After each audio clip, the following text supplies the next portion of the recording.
Hello, in this video, we'll show you how to use free ATS resume scanners to boost your chances of landing a job interview. 1. Upload your resume.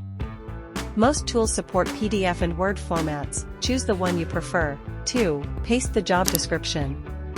Tools like JobScan and Magical API Resume Score let you compare your resume with a job posting to find key keywords. 3. Review the report.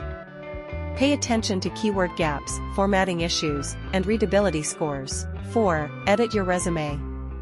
Use the feedback to refine wording, structure, and include more relevant keywords. 5. Run the scan again. Make sure your revised resume now meets ATS standards.